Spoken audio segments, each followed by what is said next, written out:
My daughter-in-law stood in the hallway with 2 suitcases and nowhere to look. I asked her, quietly, if she'd asked the owner of the house for permission, and realized no one had asked me anything in years. I had lived in that house long before it became ours. Long before my son brought a wife home. Long before silence learned how to settle into the corners. I believed keeping the peace meant stepping back, letting younger voices decide the shape of things. That afternoon, with suitcases by the door, I understood how easily a home can forget who built it. The house was quiet in that particular way it gets when it's been waiting. Not asleep. Not empty.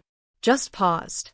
I set my keys down on the small table by the door and felt it immediately, that slight shift in the air, like a held breath.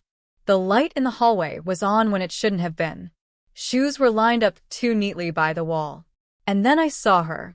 My daughter-in-law stood in the hallway with 2 suitcases at her feet. Closed. Upright. Ready. The suitcases looked heavier than they should have, as if they'd absorbed something more than clothes. She rested her hand on one handle, fingers curled loosely, like she might let go at any moment. She smiled when she saw me, but it didn't reach her eyes. Outside, a car passed slowly, tires hissing on the road, and then the sound was gone again. The house stayed very still. It felt like it was waiting to hear which story we were about to tell. "I'm just here for a bit," she said, quickly, lightly, as if the words needed to float rather than land. Temporary is a word people use when they want permission without asking for it. My son wasn't home yet. His shoes weren't by the door. His jacket wasn't slung over the chair where he always left it. I noticed those things the way you notice missing teeth with your tongue without meaning to. I set my bag down slowly and took off my coat. The familiar sounds followed me. Fabric brushing fabric, the faint creak of the floor beneath my weight. The house knew me. It always had. She stood there, waiting for me to say something. I looked at the suitcases again. They were newer than mine. Hard-sided. Clean. The kind you buy when you expect to be moving forward, not back. "When did you get here?" I asked. "An hour ago," she said. "Maybe a little more." Her eyes flicked toward the clock, then away. She shifted her weight from one foot to the other. "I didn't want to bother you at work," she added. Bother. Another careful word. I nodded, though nothing had been settled. The hallway felt narrower than it had that morning, as if the walls had leaned in to listen. I wondered how long she'd been standing there before I came home. Whether she'd practiced this moment the way people do, when they want everything to go smoothly. She followed me into the living room, pulling one suitcase behind her, then the other. The wheels made a soft, unfamiliar sound against the floor, too loud for the space. I sat down slowly in my chair, the one by the window, the fabric worn thin where my hands usually rested. She stayed standing. "I'll move them later," she said. "I just needed a place to put them." A place.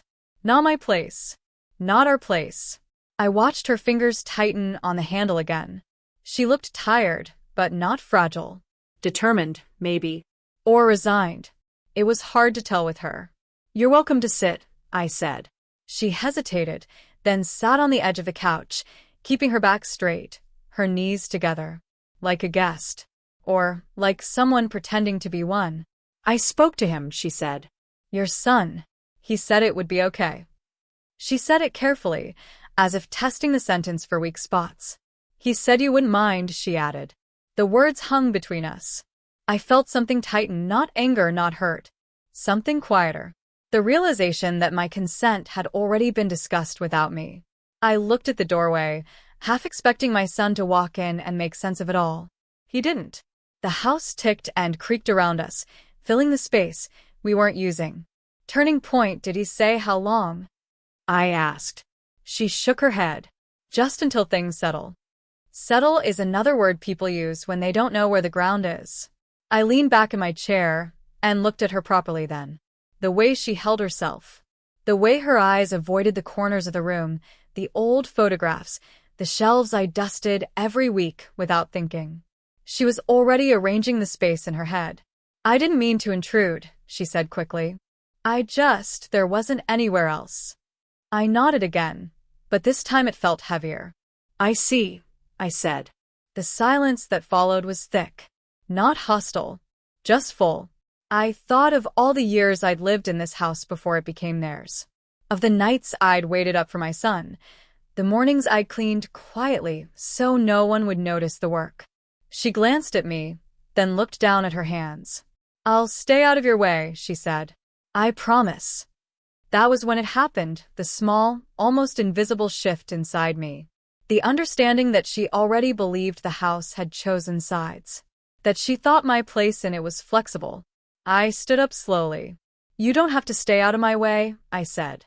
"This is still my home." She looked up, startled. Not angry. Just surprised. "Oh," she said. "Of course." But the word didn't quite fit. We heard the front door then. The sound of a key, the familiar rattle. My son's footsteps crossed the threshold, bringing cold air and movement with them. He stopped short when he saw us, the suitcases, the paws hanging thick in the room. No one spoke right away. I watched him take in the scene, watched the calculation flicker across his face. The house held its breath again.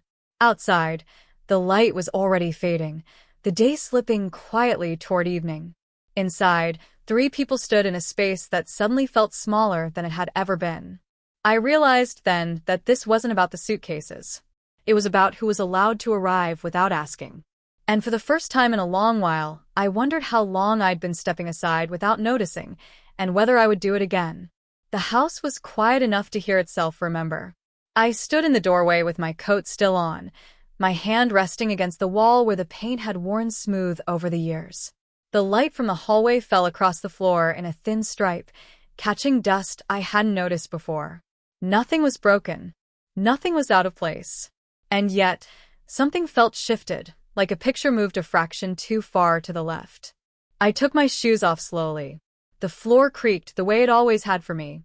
I walked through the rooms the way you do, when you're trying not to disturb anything. The living room first.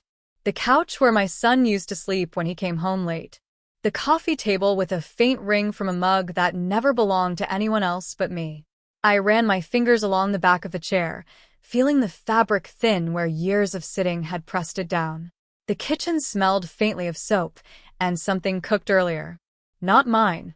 I opened a drawer and saw the utensils rearranged just slightly. Nothing missing, just shifted.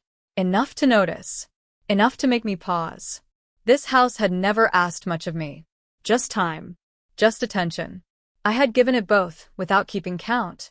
I remembered mornings spent here before anyone else woke up. Standing at the stove while the kettle heated. Evenings when I waited by the window, watching the road, telling myself not to worry. I had swallowed arguments in these rooms. Let silences pass. Learned where to step so the floor wouldn't complain. No one ever told me when the house changed hands. I moved down the hallway slowly, touching the door frames as I passed. Each one carried a mark I could trace back to a specific year. A chip from when my son slammed a door as a teenager. A scratch from moving furniture alone. Evidence of being here long enough for things to happen. In the spare room, the bed had been made differently. Tighter. Corners tucked in with a care that wasn't mine. A bag sat in the corner, unzipped slightly, as if it expected to be opened again soon. I stood there longer than I meant to. I thought of all the nights I'd folded laundry in this room, setting aside things that no longer fit him, keeping them anyway. Of the way I'd told myself that making space was the same as stepping back. In the bathroom, my towel was still hanging where I left it. But another one hung beside it now. Matching. Equal. That was when it settled in. No one had asked when this house stopped being mine. It had just happened. I returned to the living room and sat down slowly, lowering myself into the chair by the window. The cushion gave the same familiar sigh beneath my weight. Outside, the light shifted, afternoon sliding quietly toward evening. I thought of the word ownership and how loud it sounded for something that disappears so quietly. There had been no argument, no announcement, no moment I could point to and say, that's when it changed. It faded the way responsibility sometimes does, passed along because someone else assumes you're done carrying it. I realized how often I'd said it's fine when it wasn't. How often I'd stepped aside because it felt easier than explaining myself. How many times I'd told myself that love meant yielding. The house hadn't been taken from me. I had handed it over in pieces. The realization didn't make me angry. It made me still. I looked around the room again. The walls, the furniture, the quiet proof of years lived carefully. And for the first time, I wondered what it would sound like if I spoke up here. I stood and walked back to the hallway, my hand brushing the wall one more time. The pain was cool, familiar, real. The house didn't feel hostile. It felt patient, like it was waiting to see if I remembered myself inside it. I heard the faint sound of movement upstairs, a drawer opening, then closing. Someone settling in. I stayed where I was, breathing in the quiet, letting the question sit without answering it yet. How does ownership fade without a single argument? I didn't know, but I knew this. The house still recognized my footsteps, and I wasn't ready to let it forget me just yet. The clock said nearly 9 when the front door finally opened. Not slammed, not rushed, just eased inward, like whoever came through didn't want to be heard. I was at the kitchen table with a cup of tea gone cold, the light above me buzzing faintly. I didn't look up right away. I listened instead, to the pause in his footsteps, to the way the house seemed to lean toward him, waiting. When I finally raised my eyes, my son was already halfway across the room, his coat still on, his gaze fixed somewhere just past my shoulder. He smiled, but not with his eyes. He'd always come home loud when he was younger. Keys tossed, shoes kicked off, stories spilling out before he reached the kitchen. That night, he moved like a guest unsure of the rules. "You're up late," he said. "So are you," I replied. He nodded, like that settled something. He took a seat across from me, careful, placing his phone face down on the table. I noticed his hands before his face, how they stayed busy, adjusting his sleeves, smoothing the table edge, as if they needed something to do while the rest of him searched for the right beginning. "She's had a long day," he said. I waited. "She needs some space." Without adding, only script. The clock said nearly 9 when the front door finally opened. Not slammed, not rushed, just eased inward, like whoever came through didn't want to be heard. I was at the kitchen table with a cup of tea gone cold, the light above me buzzing faintly. I didn't look up right away. I listened instead, to the pause in his footsteps, to the way the house seemed to lean toward him, waiting. When I finally raised my eyes, my son was already halfway across the room, his coat still on, his gaze fixed somewhere just past my shoulder. He smiled, but not with his eyes. "You're up late," he said. "So are you," I answered. He nodded, like that settled something. He sat across from me carefully, placing his phone face down on the table. His hands stayed busy, adjusting his sleeves, smoothing the edge of the table, tapping once and stopping. He looked like he was rehearsing without sound. "She's had a long day," he said. I waited. "She needs some space." The words landed softly, practiced. Not a sentence. An explanation. I wrapped my fingers around the mug, even though it was already cold. The ceramic felt solid. Real. "Space," I repeated. He exhaled, slow and tired. "You know how it is." I did. That was the problem. He leaned back in his chair, eyes moving around the kitchen like he was seeing it for the first time. The clock. The window. The mark on the wall where the paint never quite matched. "Families make sacrifices," he said. He said it gently, like a lesson he'd learned somewhere else. I nodded once. I didn't interrupt. Mothers are taught that early, to listen past the words, to leave room for everyone else's needs. I'd been practicing it my whole life. "She's not trying to take anything from you," he added quickly. "She just needs time." Time is another word people use when they don't know what they're asking for. I watched him talk. Not at me, around me. His sentences circled the truth without touching it. He spoke in reasons, in softened edges, in phrases that sounded like they'd already been agreed upon. I thought of the suitcases in the hallway. Closed. Upright. Waiting. "How long?" I asked. He shrugged. "However long it takes." There it was. The open-ended promise. The kind that never ends unless someone closes it. He looked at me then, finally really looked. There was a flicker of something in his eyes. Guilt, maybe. Or fatigue. It passed quickly. I need you to understand, he said. I nodded again. Still listening. He leaned forward, lowering his voice, like the walls might overhear. This is just how things are right now. Right now has a way of becoming always. I studied his face. The lines that hadn't been there before. The way his shoulders sloped inward like he was carrying more than he admitted. When did this start? I asked. He hesitated. Just a second too long. It's not about you, he said. I let the words sit there. Not arguing. Not agreeing. I'm just trying to keep the peace, he went on. I don't want things to blow up. I thought of all the times I'd chosen quiet over clarity. How often peace had been something I maintained alone. So am I said. He smiled again. Briefly.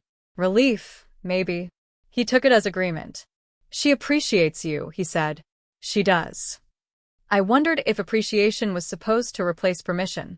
The house creaked softly, settling as the temperature dropped. Outside, a car passed, headlights sweeping briefly across the wall before moving on. He rubbed his hands together, then rested them flat on the table. You've always been strong, he said. You can handle this. Strong. Another word that sounds like praise until you realize what it asks of you. I looked at him. Really looked. At the boy I'd raised in this kitchen. At the man sitting across from me now, explaining my own home back to me. When did sacrifice become a one-direction road? I asked quietly. He frowned. Not angry. Confused. What do you mean? He asked. I didn't raise my voice. I didn't list years. I didn't bring up nights waited through, meals made, space given. I just looked at him and let the question breathe. He shifted in his chair. I'm not asking you to leave, he said quickly. No one's saying that. Not yet. I just need you to be patient, he added. Patience. I had given so much of it that I barely recognized it as mine anymore. He stood, signaling the conversation was nearing its end. Not finished. Just paused. He kissed my forehead the way he used to when he was younger, a gesture that felt automatic now. I'll fix this, he said. Fix is another hopeful word. He headed toward the hallway, stopping briefly when he saw the suitcases. His shoulders tightened. He said nothing. Continued on. I stayed at the table long after his footsteps disappeared upstairs. The tea remained untouched. The light hummed. I listened to the house, how it held the silence, how it didn't take sides. Families make sacrifices, he'd said. I wondered when mine had stopped being noticed. And how long I'd been walking a road that only went one way. The house sounded busy that evening. Not loud. Just occupied. I stood at the bottom of the stairs, listening to furniture slide across wood, the soft thud of a drawer closing, then another. The sounds traveled downward like they were testing the space, seeing how far they could go before someone said something. I rested my hand on the banister. It was cool. Familiar. The way it always felt when I needed it to steady me. Upstairs, something scraped, paused, then scraped again. Careful movements. Polite ones. I waited a moment longer than I should have. Then I climbed the stairs slowly, letting each step announce itself. At the top, the hallway light was on. It hadn't been earlier. Shadows leaned into corners they didn't usually occupy. I could smell dust that had been disturbed. Old air waking up. The spare room door stood open. I stopped there. The bed had been shifted closer to the window. The dresser, my dresser, sat against a different wall, its drawers slightly ajar like mouths caught mid-sentence. The rug I'd kept folded in the closet was laid out now, its edges still curled, unfamiliar in its own home. My things were still there, just relocated. A stack of my sweaters sat on the chair, folded neatly, differently. Someone else's order. Someone else's hands deciding what went where. I stepped inside. The floor creaked under me, the same complaint it had made for years. I moved slowly, taking inventory without touching anything at first. The lamp had been moved to the other side of the bed. The framed photo on the dresser, my parents on their wedding day, had been turned slightly, not removed, just angled away from the light. Careful, but not careful enough. I picked up the photo and straightened it. The glass was cool, the frame worn smooth where my fingers had held it so many times before. Behind me, a drawer closed softly. I turned. My daughter-in-law stood there, her hands empty, her posture tentative. She smiled quickly, like she'd been caught mid-thought. "I hope you don't mind," she said. "I just needed to make some space." Space. Again. "I didn't throw anything out," she added. "Everything's still here." I nodded. Slowly. My eyes moved back to the dresser, to the small pile of things I used to keep tucked away where only I knew to look. "I thought it would be easier this way," she said. Easier for whom was a question I didn't ask. I walked to the window and looked out. Evening had already settled, the light thinning to a dull gray. The yard looked smaller from up here. More contained. "I folded your things," she said, almost apologetically. "I hope that's okay." I touched the edge of one sweater. The fabric was soft, worn thin at the elbows. I remembered the winter I'd bought it, the way I'd needed something warm and chosen it without thinking. "It's fine," I said. The words felt practiced. They came easily. Too easily. She exhaled, relief visible in her shoulders. She turned back to the dresser, opening another drawer, then stopping herself, like she'd suddenly remembered something. "I'll put everything back if you want," she said. I didn't mean to overstep. Overstep is another gentle word, one people use when they already know the line exists. I sat down on the edge of the bed. The mattress dipped under my weight, familiar and foreign all at once. I noticed then that the sheets had been changed. New ones. Crisp. Not mine. The realization landed quietly. "This used to be my room," I said. She paused. "I know," she said. "Your son told me." Told me. Not asked me. She stood there, unsure now, her confidence thinning. I could see it in the way her fingers twisted together, the way she shifted her weight, as if deciding whether to stay or leave. "I didn't think you'd be using it," she said. "Since everything." Everything is another word that covers a lot of ground without saying where you stand on it. I looked around the room again. The walls were the same. The floor still remembered me. But the arrangement had changed just enough to make me feel like a guest in my own memory. "I kept my things here," I said. "Because they mattered to me." She nodded. Quickly. "Of course," she said. "I understand." But she didn't move anything back. Downstairs, the sound of the television drifted faintly upward. My son's laughter followed it, brief and unaware. The house carrying on around us. "I just needed somewhere to put my things," she said again, softer now. I stood. When I walked past her, she stepped aside automatically, giving me room. The gesture was polite.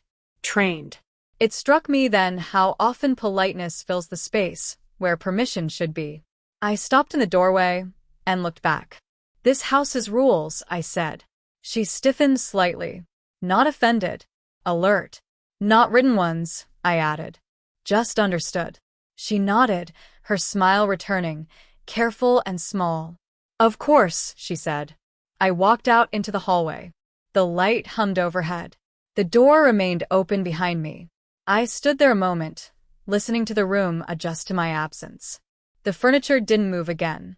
The drawers stayed closed. Downstairs, my son called her name. She answered him, her voice light, unburdened. I descended the stairs slowly. Each step felt heavier than the last, like gravity had decided to make a point. In the living room, I sat in my chair by the window. The cushion sighed the way it always had. Outside, the sky darkened, the day slipping away without ceremony. I thought about courtesy. How it teaches us to smile through discomfort. How it tells us not to make things awkward. How it smooths edges until no one notices what's been taken. I thought about entitlement. How quietly it arrives. How it borrows language from kindness and calls itself reasonable. The house creaked softly around me, settling into night. Upstairs, the room stayed rearranged. I didn't go back to fix it. Not yet. I watched the light fade from the window and wondered how many small permissions I'd given without realizing they were being kept. When does courtesy end and entitlement begin? The question stayed with me, unanswerable for now, pressing gently at the edges of the evening. And somewhere upstairs, in a room that still held my things but no longer felt like mine, something waited for me to decide how much space I was willing to give away. The dinner had cooled before anyone touched it. Steam rose and thinned, then disappeared, like it had decided it wasn't needed anymore. We sat around the table in the yellow light, the kind that softens faces and hides edges. Plates were set just right. Forks aligned. A meal prepared with the same care I'd given it for years. The clock ticked louder than usual, filling the spaces where conversation usually lived. I watched my son reach for the salt, then stop. I watched my daughter-in-law smooth her napkin across her lap. Once, twice. The house felt alert, listening. I'd planned to stay quiet. I always did. But the words had been pressing against me all afternoon, growing heavier with every step I took through rooms that no longer waited for my permission. By the time we sat down, they were already standing at the edge of my mouth. I lifted my fork, then set it back down. "Did you ask the owner of the house for permission?" I said. My voice didn't rise. It didn't shake. The sentence landed gently. And everything stopped. The table went quiet in a way that felt deliberate. Even the clock seemed to hesitate, as if it wanted to be sure this was really happening. My son froze with his hand still near the salt. My daughter-in-law's fork hovered just above her plate before she set it down carefully. She didn't look at me. She looked at my son. That was the moment. Not anger. Not surprise. Recognition. The silence that followed wasn't confusion. It was waiting. She started, then stopped. She cleared her throat softly, the sound small in the wide space between us. My son shifted in his chair, wood scraping faintly against the floor. He smiled quickly, the way he does when he wants to smooth something over before it wrinkles too deeply. "Mom," he said lightly, "we talked about this." I kept my eyes on her. She folded her hands together on the table, fingers interlaced, knuckles whitening slightly. She looked prepared, like she'd rehearsed standing still. "I didn't think it would be a problem," she said finally. Her voice was calm, even, not defensive. She still didn't look at me. "I just needed somewhere to stay," she added. "Temporarily." There was that word again. Temporary. I nodded once, letting the air settle. "And the owner?" I asked.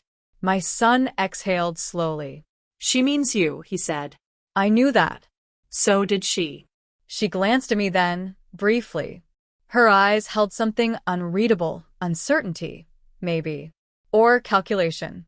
She smiled, small and polite. "I assumed," she said. Assumed is a word that arrives with luggage. I rested my hands flat on the table, feeling the familiar grooves worn into the wood over years of use. Birthday cakes. Homework papers. Nights when this table held everything together. When did assuming replace asking? I asked. My voice stayed gentle. That surprised even me. My son leaned forward, elbows on the table, trying to shrink the moment down to something manageable. "She's family," he said. "This isn't about ownership." I looked at him then. "When did families stop asking each other?" I said. The words hung there, unclaimed. My daughter-in-law swallowed. "I didn't mean any disrespect," she said quickly. "I really didn't." She reached for her water glass, then thought better of it, resting her hand back on the table.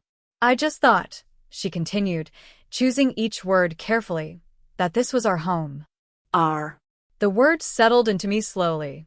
"It is," I said. "But it's also mine." No one spoke. The silence felt different now. Not empty. Charged. She nodded, lips pressed together, as if storing the information somewhere she hadn't expected to need it. "I didn't think you'd mind," she said. Mind is such a small word for something so large. I looked down at my plate, untouched, then back up at her. "I've minded quietly for a long time," I said. My son stiffened. "That's not fair," he said. "You never said anything." I met his eyes. "That doesn't mean I didn't notice," I replied. He looked away first. The house creaked softly, like it was adjusting its weight. Somewhere upstairs, a drawer closed. The sound traveled down through the floorboards, reminding us that this conversation didn't end at the table. My daughter-in-law shifted in her chair. If you want me to leave, she said, carefully. I can. The offer felt rehearsed. Too neat.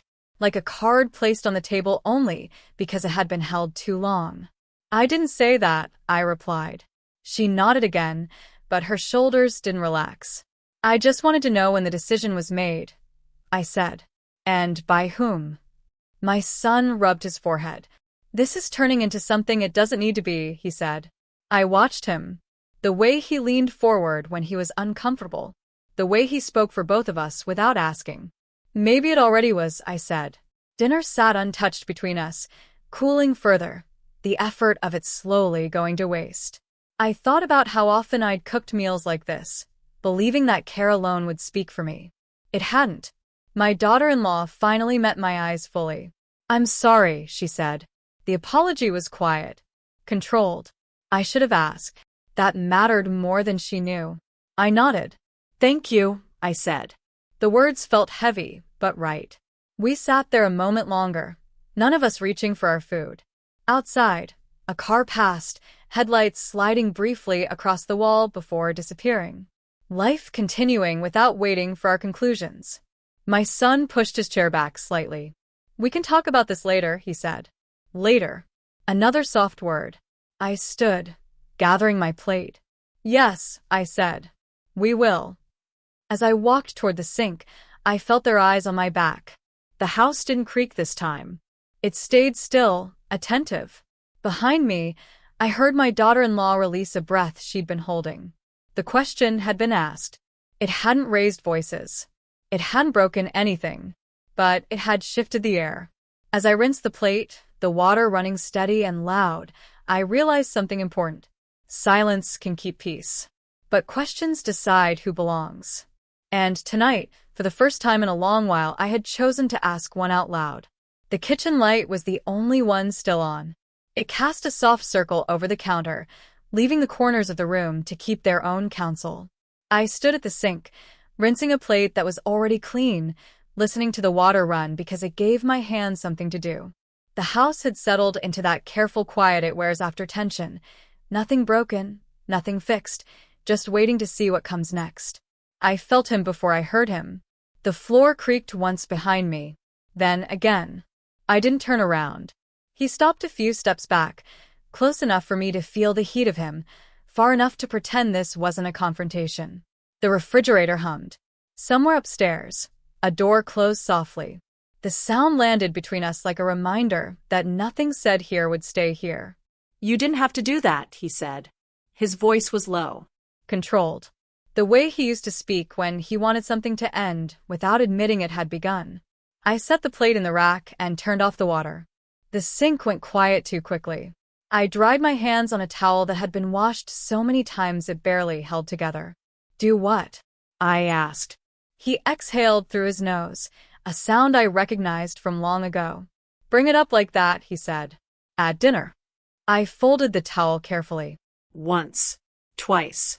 It needed to be said, I replied. He stepped closer, leaning against the counter, crossing his arms. A posture he'd learned somewhere else. Not from me. You made things uncomfortable, he said. There it was. Uncomfortable, the word people use when they don't want to say unfair or disrespectful or wrong. When they want the feeling gone without addressing why it showed up. Asked a question, I said. He shook his head slightly. You put her on the spot. I put the truth on the table, I said. He looked away, toward the window, toward the dark yard where nothing could answer back. Times are different now, he said. Different. Another word that does a lot of work without explaining itself. I leaned against the sink, feeling the cool metal through my sweater. How? I asked. He turned back to me, frustrated now, though he tried not to show it. People don't do things the way you did, he said. It's not about asking permission for everything. Respect isn't everything, I said. It's one thing. He laughed once. Not amused. Tired. You're being old-fashioned, he said. The word hit harder than I expected. Old-fashioned. Like something useful once. Decorative now. I watched his face as he said it, the way he waited for me to accept it, to wear it like a coat I'd outgrown. When did my voice become old-fashioned? I asked quietly. He blinked. That's not what I meant, he said quickly. But it is what you said, I replied. The kitchen seemed smaller suddenly, the ceiling lower, the light harsher. I thought of all the conversations I'd had in this room, late nights, early mornings, talks that didn't have words yet. I had always spoken plainly here. It had always been enough. Respect isn't a trend, I said. It doesn't go out of style. He rubbed his forehead, pacing once, then stopping. You're making this harder than it needs to be, he said. For whom? I asked. He didn't answer right away. For everyone, he said finally. I nodded slowly. That's usually who it's hardest for, I said. He looked at me then, really looked. I saw the boy he used to be flicker across his face, the one who needed reassurance more than agreement. She's not trying to take anything from you, he said again. I didn't argue. I know, I said. But she didn't ask either. That doesn't mean she doesn't respect you, he said. I turned the question over in my mind, careful not to drop it. Then why does it feel like my respect is optional? I asked. Silence answered me. He sat down at the table, pulling out a chair with more force than necessary. The wood scraped, complaining softly. You don't understand how things work now, he said. I joined him across the table, sitting slowly, deliberately. Then explain it to me, I said. He opened his mouth, then closed it again. The explanation stayed stuck somewhere between convenience and belief. She needed help, he said finally. And you're strong. You can handle it. There it was again. Strong. The compliment that carries an expectation. I've handled a lot, I said. That doesn't mean I stopped being part of the conversation. He stared at the table, tracing one of the grooves with his finger. I just wanted peace, he said. So did I replied. That's why I waited. The house shifted around us, wood settling, pipes ticking. Familiar sounds, suddenly louder. Why didn't you say something sooner, he asked. I held his gaze. Because I was taught that love meant making room, I said. And because I trusted you to notice when I was disappearing. His jaw tightened. I didn't realize, he started. That's the problem, I said gently. We sat there, the distance between us measured in inches and years. I remembered holding him at this table when he was small, helping him with homework, telling him to speak up when something wasn't right. I wondered when he'd learn to ask me to do the opposite. Respect isn't something you earn by being quiet, I said. And it's not something that expires. He looked up then, eyes softer, unsettled. I'm not trying to erase you, he said. I know, I replied. But erasing doesn't always come with intention. He stood again, restless, running a hand through his hair. So, what do you want? He asked. The question sounded sincere. Uncertain.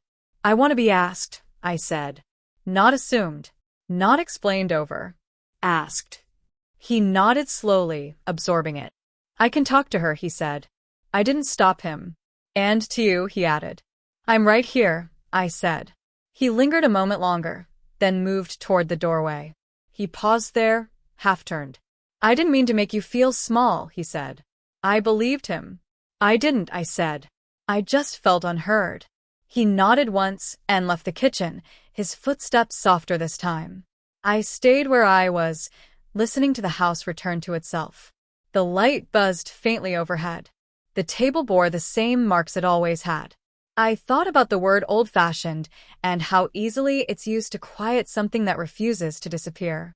How respect, once treated as a rule, had been reframed as preference. I turned off the light and stood in the dark for a moment, letting my eyes adjust. My voice hadn't aged. It had just been waiting. And as I walked down the hallway, the floor creaked beneath my feet, steady and familiar, like it was reminding me that some things don't go out of style, no matter how often the world tries to move on without them. I chose the afternoon because mornings felt too hopeful and nights too sharp. The light came in low through the living room window, catching dust in the air like it wanted to be seen. I sat on the edge of the chair, hands folded, waiting for my courage to settle into something usable. The house was quiet again, not tense, just attentive. I could feel it listening the way it does when old stories start to stir. She sat across from me, legs crossed, posture polite. Ready to hear, not ready to hold. I didn't begin where it hurt most. I began where it made sense. Before you came here, I said, things moved slower. She nodded, eyes focused, mouth relaxed into a small, neutral line. I took a loan on this house. I went on. Paid it back a little at a time. Some months, I barely noticed the money leave. Other months, it took everything I had not to worry. She smiled faintly, the way people do when they're being respectful. I didn't tell him, I said. Not at first. He was young. He had his own weight to carry. She folded her hands in her lap, fingers lacing neatly together. I watched her listen. It was a careful kind of listening. There were nights, I continued, when I stayed awake until the sun came up. Her brow tightened slightly. Waiting, I added. For his car. For the sound of keys. For proof he was still moving through the world safely. She nodded again. Once. Like she understood the concept, if not the habit. I learned the difference between sirens, I said. Which ones belonged to our street? Which ones didn't? I paused there. Let the room hold that. She shifted in her seat, uncrossed her legs, crossed them again the other way. I used to sit right there, I said, pointing toward the window. Lights off. Just enough moon to see the road. Her eyes followed my gesture, then returned to me. That must have been hard, she said. Her voice was gentle. Distant. It was, I said. But it was also normal. That's how love looked to me then. Waiting. Holding. Not asking too much. I told her about the mornings after. The coffee gone cold. The relief that never quite let me rest. The way I learned to measure sleep in minutes instead of hours. She listened without interrupting. But she didn't lean in. I kept this house steady, I said. So he could leave and come back without wondering if the ground would still be there. Her gaze drifted briefly to the bookshelf, to the photos lined carefully along the top. Family holidays. School days. A history arranged neatly for display. I didn't think of it as sacrifice, I said. I thought of it as responsibility. She nodded again, slower this time. I know things are different now, I said. I'm not saying they shouldn't be. I chose my words carefully. I always did. I'm just saying this place didn't start when you arrived. That was the sentence. The one I'd been circling. She inhaled quietly, then exhaled through her nose. I didn't mean to ignore that, she said. I really didn't. I believed her. Mostly. I just thought, she continued, that we were all moving forward. Forward is a direction that doesn't leave much room for looking back. I understand, I said. And I did. That was the problem. I told her about the repairs I'd done myself. The leaky pipe I fixed with borrowed tools. The winter I wore 2 sweaters indoors because heating the house felt too expensive to justify. She smiled politely at that, like it was a story from another time. I didn't know, she said. Her voice was sincere. But it didn't change. I watched her hands while she spoke. How they rested easily now unburdened. How comfort had found her quickly here. Some stories, I said gently, sound inconvenient when they don't fit the present. She looked at me then, surprised. I'm not saying you did anything wrong, I added. I'm just saying history has weight, even when it's quiet. She nodded. Again. But her shoulders stayed light. I realized then what I had been hoping for. Not apology. Not guilt. Recognition. I wanted her to feel the house the way I did, not as space, but as time. I wanted you to know, I said. Because knowing changes how you move through a place. She was quiet for a moment. I'll try to remember that, she said. Try is another careful word. The house creaked softly, like it always does when someone says something almost right. I stood, the conversation settling without resolution. She stood too, mirroring me, politeness intact. Thank you for telling me, she said. I nodded. You're welcome, I replied. We walked toward the hallway together, our steps slightly out of rhythm. She went upstairs. I stayed where I was. Later, alone, I sat by the window again. The road was empty. Evening pressed gently against the glass. I thought about all the stories we tell and the ones we politely hear. about how history doesn't demand attention, it waits. Does knowing history change how people behave? I wasn't sure, but I knew this. If the past isn't felt, it's easily stepped over. And as the light faded and the house settled into its familiar night sounds, I wondered whether being heard was ever enough, or if being understood was the part one was still waiting for. The house didn't argue. It absorbed. By morning, the tension had settled into the walls like dampness you don't notice until it's everywhere. The air felt heavier, slower to move. I stood in the hallway with my hand on the light switch, unsure which rooms wanted light and which preferred to stay untouched. Even the clock sounded different. Less patient, more aware. I set a cup on the counter and watched my hand shake just enough to notice. The porcelain clicked softly against stone. Not broken. Not yet. The house held its breath the way it does when something fragile is being carried too far. It wasn't one big thing that changed. It was small things. A mug chipped at the rim when it slipped from a wet hand. No one claimed it. No one apologized. It was set aside, turned so the crack faced the wall. Breakfast came later than usual. Dinner earlier. Our routines stopped lining up, like clocks set to different rooms. I found myself pausing before speaking, measuring tone, choosing words the way you choose steps on ice. She stopped saying good morning. I stopped asking how she slept. We passed each other in doorways, polite, careful, like strangers sharing an elevator. She didn't look at me. I didn't ask her to. The house noticed. Some rooms became hers without announcement. The upstairs bathroom stayed closed longer. The spare room door remained shut, the light sometimes on when no one was inside. I found my things moved again, not taken, just repositioned. My basket of magazines slid to the corner. A lamp angled away from the chair I used to sit in. Careful changes. Strategic ones. Other rooms stayed mine by default. The kitchen, mostly. The living room chair by the window. But even there, I felt like a guest who'd overstayed. The house had learned new patterns, and it was trying to hold them all. I heard it at night, the way the floor creaked differently depending on who crossed it. Her steps were lighter, quicker. My son's heavier now, weighted with something unnamed. Mine slower, measured, like I was learning the place again. Once, I reached for a light switch in the hallway and found it gone. Moved lower. Adjusted. No one mentioned it. I stood there in the dark longer than necessary, letting the realization land where it wanted. A routine broke, quietly. I made tea one afternoon, and found my mug missing from its place. Not gone. Just placed higher, behind newer ones. I stood on my toes to retrieve it, the shelf cool under my fingertips. When I turned, she was there. Oh, she said. I didn't realize you still used that one. Still. Yes, I said. I do. She nodded, a small smile forming and disappearing just as quickly. Sorry. The apology was clean. Contained. But the shelf stayed rearranged. The house began to feel like a map with borders drawn in pencil. Some rooms invited. Others tolerated. A few quietly resisted.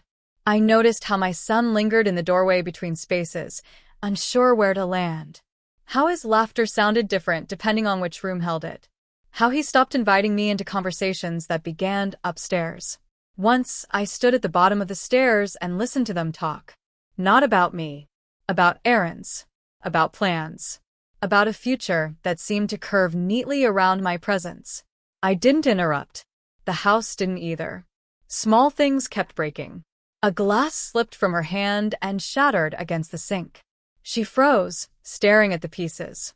I moved automatically, reaching for the broom, but she stopped me with a look. I've got it, she said. I stepped back. The sound of sweeping was sharp, almost angry. Each piece gathered carefully, deliberately. When she was done, she tied the bag tight and set it by the door. The broom stayed where she left it, not where it belonged. I realized then that the house wasn't neutral anymore. It was trying to adapt. Stretching itself thin to accommodate every expectation placed inside it. Walls don't choose sides. But people do. And houses learn. One afternoon, I opened a door I hadn't in days. The spare room. My room. The air inside felt stale, like it had been holding still on purpose. The bed was made. Too neat. The window cracked open just enough to let cold in. I stood there, not entering, just observing. This room had been claimed without being lived in. A placeholder. A statement. I closed the door gently. Dinner that night was quiet. Not tense. Resigned. Forks moved. Plates shifted. Conversations stayed practical. The weather. A bill. Something on the news no one had really watched. I noticed how my son avoided looking at either of us too long. How he kept the peace by keeping distance. How the space between us did most of the talking. When dinner ended, she cleared the table without asking. I let her. Another routine adjusted. Later, alone, I walked the house. I touched the wall in the hallway, the place where paint had worn thin from years of passing. I stood in the living room doorway and watched the light from the lamp pool where it always had. The house felt split, not in anger, but in effort. Like it was trying too hard to be everything at once. Rooms claimed. Rooms unclaimed. Spaces that remembered me. Spaces that were learning to forget. I sat in my chair and listened. The refrigerator hummed. The clock ticked. Upstairs, footsteps crossed from one room to another. The house held us all, but it was bending. Could a home hold everyone without breaking someone? The question arrived quietly, but it stayed. That night, I woke to the sound of something falling. Not crashing, just dropping. A book, maybe. Or a drawer not fully closed. I didn't get up. The house settled again. In the dark, I realized something important. Homes don't fracture all at once. They thin. They stretch. They learn new shapes until someone decides where the weight belongs. I lay there listening to the walls breathe, wondering how much more they could take, and how much more I could give before something essential gave way. The house didn't answer. It just kept standing, waiting to see who would decide where they belonged next. The suitcases were still standing by the wall when I said it. Not open, not touched, just waiting.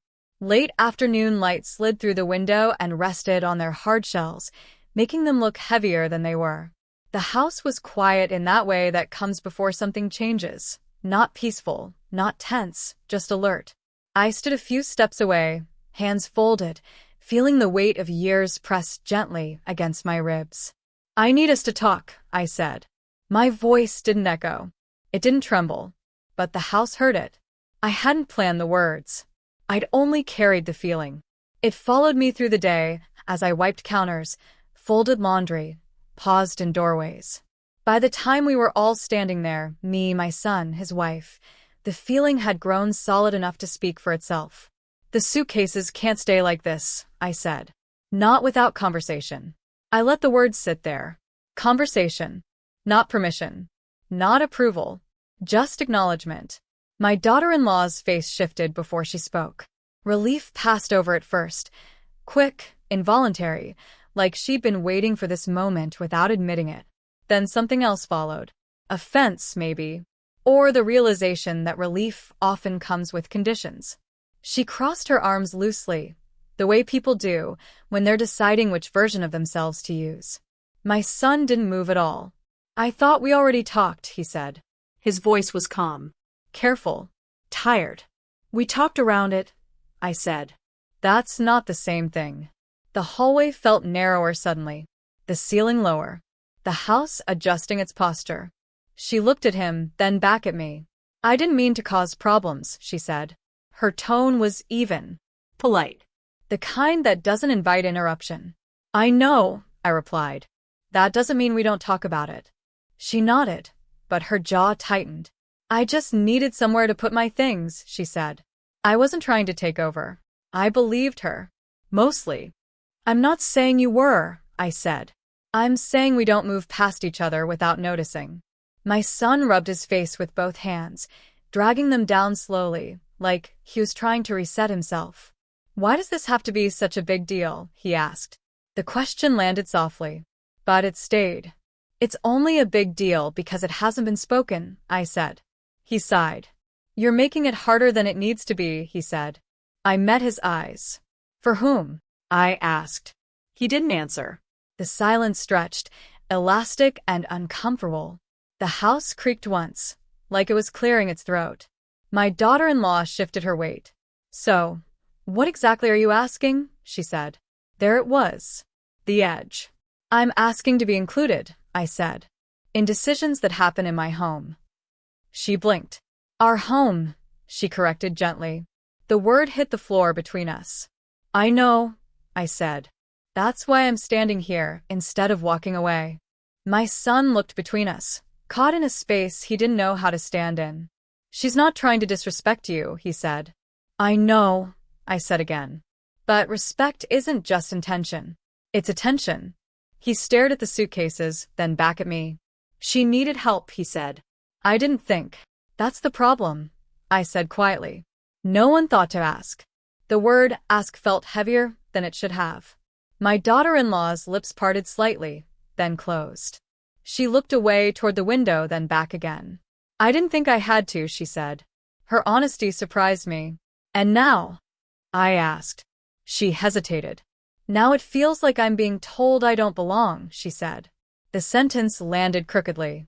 I stepped closer, careful not to crowd her. "That's not what I'm saying," I said. "I'm saying belonging doesn't happen in silence." My son leaned against the wall, his shoulders sagging. "I'm tired," he said. I saw it then. The exhaustion. Not just from today, but from carrying two truths that refuse to share the same space. "So am I," I said. No accusation, just fact. I looked at the suitcases again. How they stood upright, closed tight, as if waiting for permission they'd already assumed. "They can't stay here unopened," I said. "Not like placeholders. Not without understanding." My daughter-in-law's eyes flashed. "So what?" she said.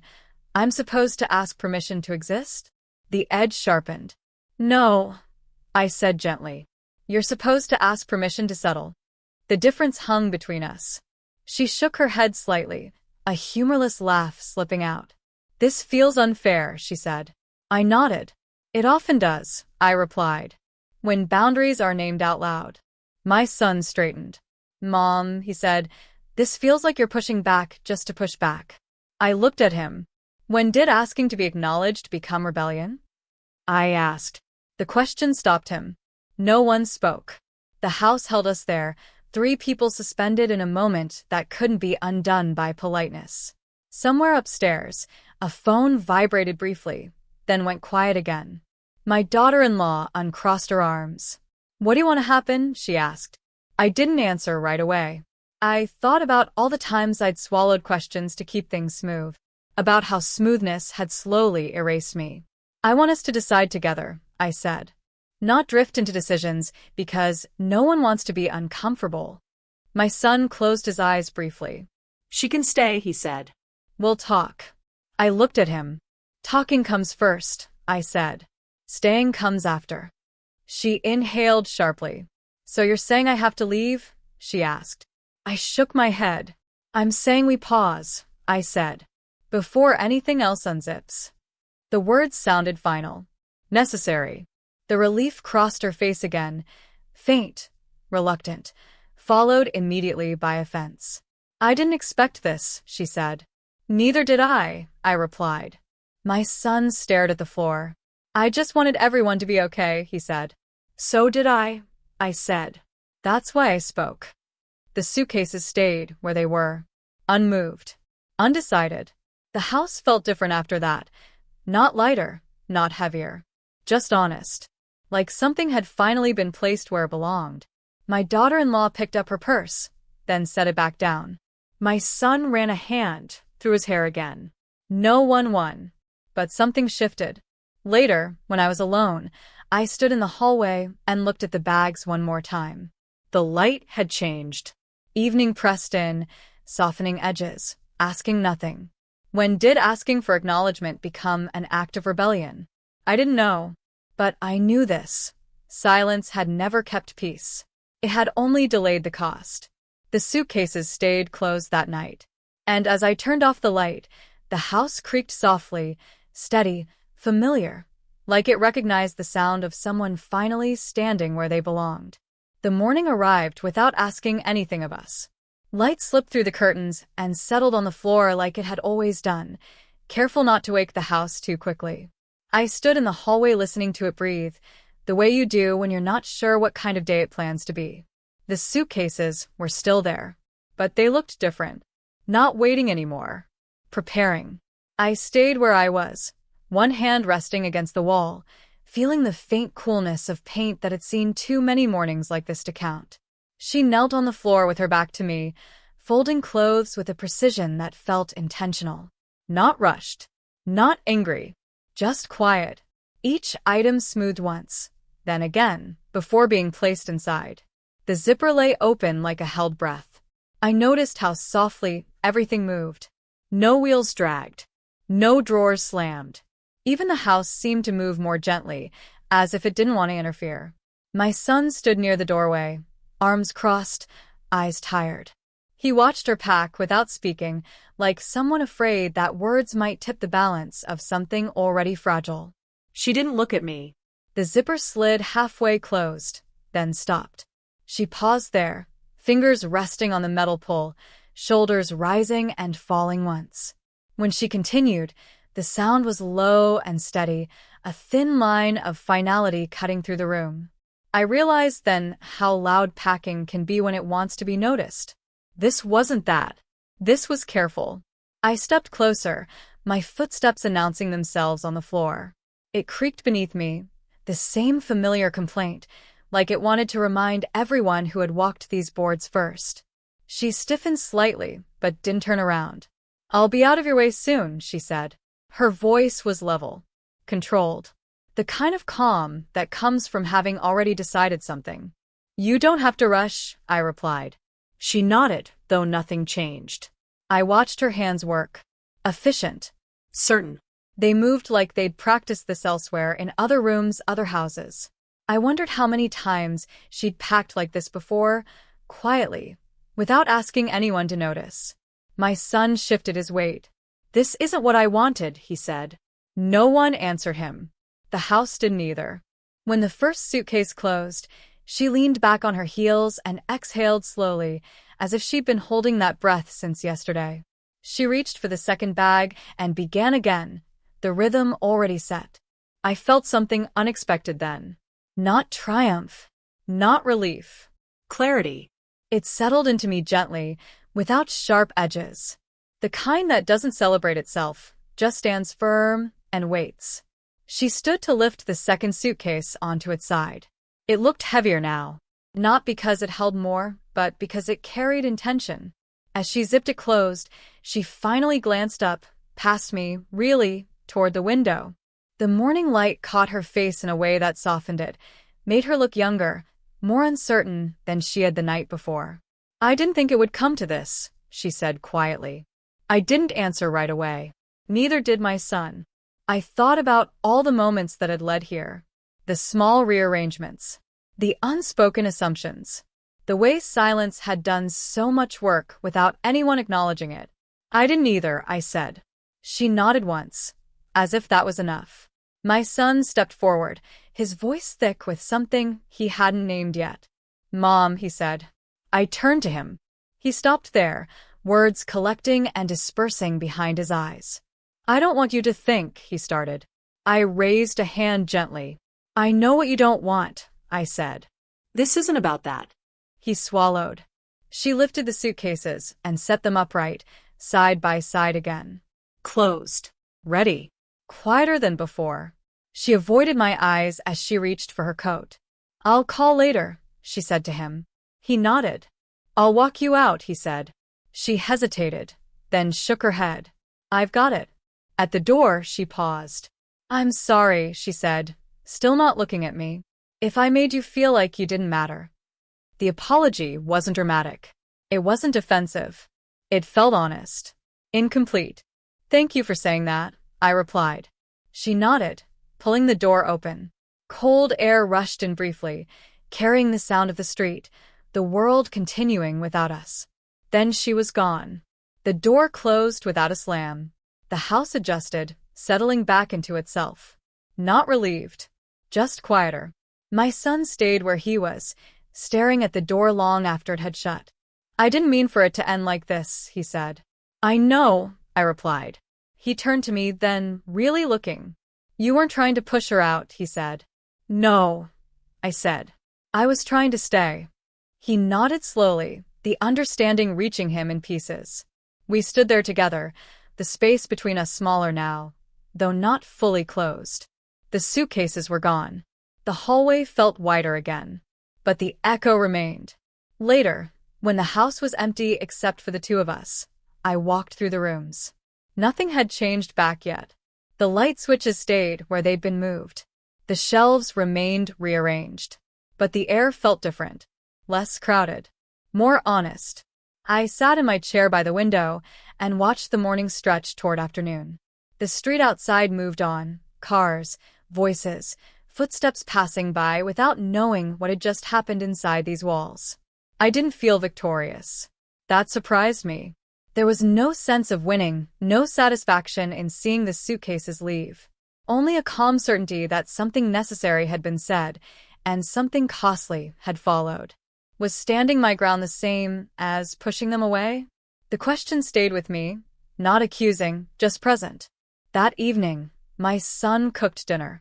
He moved quietly, unsure, glancing at me now and then like he was checking the ground beneath his feet. We ate without much conversation. But the silence felt different now. Not loaded, just reflective. When I cleared the table, he helped without being asked. Another small thing, but noticed. That night, as I turned off the lights and the house settled into sleep, I paused in the hallway where the suitcases had stood. The floor creaked softly beneath me. The house didn't feel empty. It felt defined. I didn't know yet what would come next, whether distance would grow or soften, whether bridges would rebuild or stay suspended. But I knew this much. I hadn't spoken to push anyone away. I had spoken to remain. And as I went to bed, the question lingered gently in the dark, unanswered but no longer frightening. Whether clarity always feels like loss at first, or whether this was simply the sound of a home relearning its shape. By evening, the house had found its old voice again. Not the loud one it uses when people argue, or the hollow one it carries when someone leaves, but the low, familiar sounds that come from being lived in. Pipes ticking as they cooled. The refrigerator humming like it was thinking. The clock in the hallway clearing its throat every minute. I filled the kettle and set it on the stove. The flame caught softly. I didn't rush it. I stood there with my hands resting on the counter, watching the blue edge of fire hold steady beneath the metal. The house didn't feel relieved. It felt settled, like it had been waiting to remember itself. I poured the tea and carried it to the chair near the window, the one place where the light always reaches the floor before it fades. The cup warmed my palms. Steam lifted, thin and patient, then disappeared. Outside, the street moved the way it always had. Someone laughed 2 houses down. A car passed without slowing. Life continuing, unaware of what had shifted inside these walls. I sat still, letting the quiet speak first. My son stayed in the living room, seated on the far end of the couch. He leaned forward with his elbows on his knees, hands clasped loosely, as if he were holding something invisible and fragile. He didn't turn on the television. He didn't reach for his phone. That alone felt new. He looked older in the evening light. Not tired in his body, tired in the way someone gets when they've been balancing too many truths and none of them agree. We didn't talk. And somehow, that didn't feel like avoidance. The house made space for us. The floor creaked when he shifted his weight. The chair answered when I leaned back. Familiar sounds unoffended. As if the house understood that words weren't the only way people stay. I sipped my tea slowly. Too hot at first. Then just right. I thought about how long I'd lived here. How many versions of myself had moved through these rooms. The woman who bought the house when it was still more dream than certainty. The mother who paced the hallway at night, listening for a key in the door.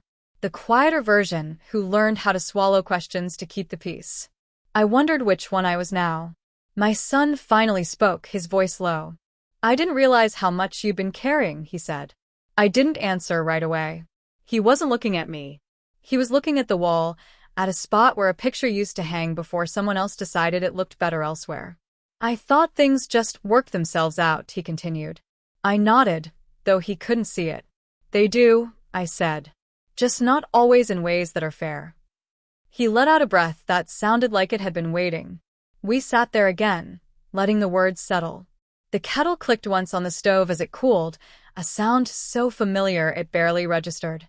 I realized then how many times I'd mistaken familiarity for comfort, and how easily comfort can turn into quiet erasure if you're not careful. Ownership, I had learned, wasn't about control. It was about being seen. Not loudly. Not dramatically. Just unmistakably. He shifted again, this time turning toward me. I don't want you to feel like this isn't your place anymore, he said. I met his eyes. It never stopped being my place, I replied gently. I just stopped reminding people. He nodded slowly, the understanding reaching him in stages. I don't want to lose anyone, he said. I know, I answered. But holding everyone doesn't mean disappearing yourself. He looked down at his hands. I didn't know how to say that, he admitted.